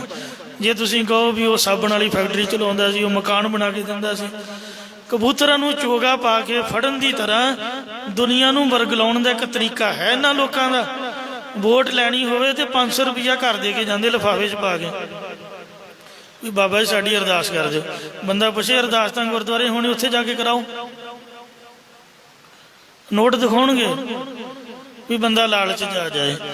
ਤੋ ਇਸ ਤਰ੍ਹਾਂ ਦੀ ਦੁਨੀਆ ਮਤਲਬ ਦੇ ਭਾਈਵਾਲ ਨੇ। ਕੋਈ ਵੀ ਕੁਝ ਲਾਭ ਕਿਸੇ ਤੋਂ ਨਹੀਂ ਪ੍ਰਾਪਤ ਕਰ ਸਕਦਾ ਹੈ। ਜਿਹੜਾ ਫਰੀ ਦਿੰਦਾ, ਮੈਂ ਕਈ ਵਾਰ ਬਚਨ ਕੀਤਾ ਵੀ ਉਹ ਕੁਛ ਨਾ ਕੁਛ ਚਾਹੁੰਦਾ ਹੈ। ਇਸ ਲਈ ਫਰੀ ਦੇ ਵਿੱਚ ਬੰਦਾ ਫਸੂਗਾ, ਕਾਬੂ ਦੇ ਵਿੱਚ ਆਊਗਾ, ਗੁਲਾਮ ਹੋਊਗਾ। ਜੇ ਆਜ਼ਾਦ ਰਹਿਣਾ ਚਾਹੁੰਦੇ ਹੋ ਤੇ ਆਪ ਦੀ ਕਿਰਤ ਕਰੋ ਤੇ ਵੰਡ ਕੇ ਛਕੋ। ਇਹਨਾਂ ਲੋਕਾਂ ਦੇ ਮਗਰ ਨਾ ਜਾਓ। ਜੇ ਤੁਹਾਡਾ ਕੋਈ ਗੁਰੂ ਹੋਵੇ ਤਾਂ ਧਰਨੇ 'ਚ ਨਾ ਆਵੇ। ਛੋਟੇ ਤੋਂ ਛੋਟੇ ਆਮ ਬੰਦੇ ਵੀ ਇੱਥੇ ਆ ਕੇ ਬਹਿੰਦੇ ਬੋਲਦੇ ਨੇ। ਕੋਈ ਸਾਡਾ ਗੁਰੂ ਨਹੀਂ ਪੰਜਾਬੀਆਂ ਦਾ। ਕਿਸਾਨਾਂ ਦਾ ਗੁਰੂ ਤਾਂ ਗੁਰੂ ਗ੍ਰੰਥ ਸਾਹਿਬ ਹੈ। ਫਿਰ ਕਿਉਂ ਉਹਨਾਂ ਨੂੰ ਦੁੱਧ ਦਿੰਦੇ ਹੋ? ਕਿਉਂ ਉਹਨਾਂ ਨੂੰ ਪੈਸੇ ਦਿੰਦੇ ਹੋ? ਕਿਉਂ ਡੇਰੇ ਲਈ ਜ਼ਮੀਨਾਂ ਮੁਹੱਈਆ ਕਰਾਉਂਦੇ ਹੋ? ਬਚ ਕੇ ਰਹੋ ਭਾਈ। ਤਿਤਹਿ ਲਾਗਾ ਜਿਤ ਕੋ ਲਾਇਆ। ਦੱਸੋ ਕੀ ਕਰੀਏ? ਪਰਮਾਤਮਾ ਨੇ ਸਾਡੀ ਮੱਤ ਮਾਰੀ ਹੋਈ ਹੈ। ਪੁਰਾਣੇ ਕਰਮ ਹੀ ਸਾਡੇ ਪਾਪਾਂ ਵਾਲੇ ਨੇ। ਇਹ ਜੀਵ ਉਸੇ ਪਾਸੇ ਲੱਗਾ ਜਿਸ ਪਾਸੇ ਇਹਦੀ ਕਰਨੀ ਅਨੁਸਾਰ ਰੱਬ ਨੇ ਇਹਨੂੰ ਲਾਇਆ ਹੈ। ਨਾਨਕ ਪ੍ਰਭ ਬਣਤ ਬਣਾਇਆ। ਮਹਾਰਾਜ ਜੀ ਕਥਨ ਕਰਦੇ ਕਿ ਪਰਮਾਤਮਾ ਨੇ ਪ੍ਰਕਿਰਤੀ ਦੀ ਬਣਤਰ ਪ੍ਰਬੰਧ ਹੀ ਐਸਾ ਬਣਾਇਆ ਹੈ। ਬੰਦੇ ਦਾ ਦਿਮਾਗ ਪੁੱਠੇ ਪਾਸੇ ਜ਼ਰੂਰ ਜਾਂਦਾ ਹੈ, ਚੰਗੇ ਪਾਸੇ ਵਾਲੇ ਪਾਸੇ ਕਿਆ ਵੀ ਨਹੀਂ ਆਉਂਦਾ ਹੈ। ਸਤਿਗੁਰੂ ਜੀ ਰਹਿਮਤ ਕਰਨ, ਸਾਨੂੰ ਸਮਤ ਬਖਸ਼ਣ ਜੀ। ਭੁੱਲਾਂ ਚੁੱਕਾ ਖਿਮਾ ਕਰੋ, ਅੱਗੇ ਤੋਂ ਸਮਤ ਬਖਸ਼ੋ। ਤਿਤਹਿ ਲਾਗਾ ਜਿਤ ਕੋ ਲਾਇਆ। ਕਹੂ ਨਾਨਕ ਪ੍ਰਭ ਬਣਤ ਬਣਾਇਆ। ਵਾਹਿਗੁਰੂ ਜੀ ਕਾ ਖਾਲਸਾ, ਵਾਹਿਗੁਰੂ ਜੀ ਕੀ ਫਤਿਹ। ਰਾਮ ਕਲੀ ਮਹੱਲਾ ਤੀਜਾ। ਆਨੰਦ ਕੋ ਓੰਕਾਰ ਸਤਿਗੁਰੂ ਪ੍ਰਸਾਦ। ਆਨੰਦ ਭਇਆ ਮੇਰੀ ਮਾਏ, ਸਤਿਗੁਰੂ ਮੈਂ ਪਾਇਆ। ਸਤਿਗੁਰੂ ਦਾ ਪਾਇਆ ਸਹਿਜ ਸੇਤੀ ਮਨ ਵਜੀਆਂ ਵਾਧਾਈਆਂ। ਰਾਗ ਰਤਨ ਪਰਵਾਰ ਭਰੀਆਂ।